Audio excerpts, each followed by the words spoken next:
ආයුබෝවන් යාළුවනේ හැමදාම උදේට නැගිටලා කුස්සියට එනකොට සීනි බෝතලේ කූඹි පිල්ල තියෙන එක මොනතරම් කරදරයක්ද. ගොඩක් දෙනෙක් කරන්නේ උන්ව මරලා දාන එක.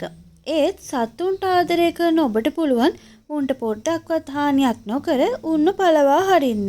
අද අපි කියලා දෙන්නේ ඔබ සතුටින් හත් හදා බලන ඔබේ මුළු තැන්ගේම තියෙන දේවල් වලින් කරන්න පුළුවන් රහස් ක්‍රම 8ක්. අංක 1 කරාබු නැටි. කරාබු නැටි වල තියෙන තද ගන්ධය කූඹින්ට දරා ගන්න බෑ. සීනි බෝතලේ ඇතුළට කරාබු නැටි 2-3ක් දාලා තියන්න. ඒකෙන් සීනි වල රසයට හානියකුත් නැහැ. කූඹි ළඟට එන්නෙත් නැහැ. ඊළඟ රහස තමයි කුරුදු. කූඹින්ට කුරුදු කියන්නේ ස්වභාවික විකර්ෂකයක්. කූඹියන සිදුරු අසලට කුරුදු කුරු ටිකක් ඉසින්න. එතකොට උන් හිතනවා මේක යන්න හොඳ තැනක් නෙවෙයි කියලා. ඒ නිසා කූඹි සීනි වලට එන්නේ නැහැ.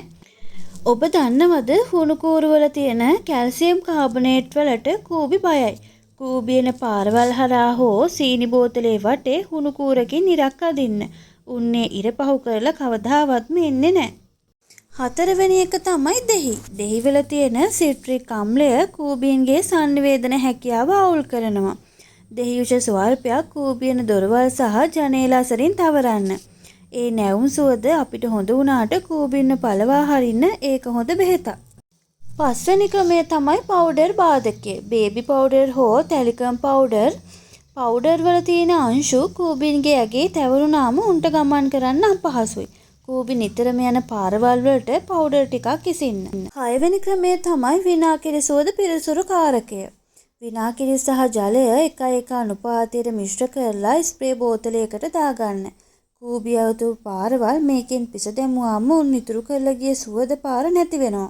එතකොට උන්ට පාර හොයාගන්න බැරිව පලා යනවා. 7 වෙනි ක්‍රමය තමයි දොඩම් ලෙලි වල රහස. දොඩම් ලෙලි වල තියෙන රසායනික කූඹීන්ට විසක් වගේ දැනෙනවා.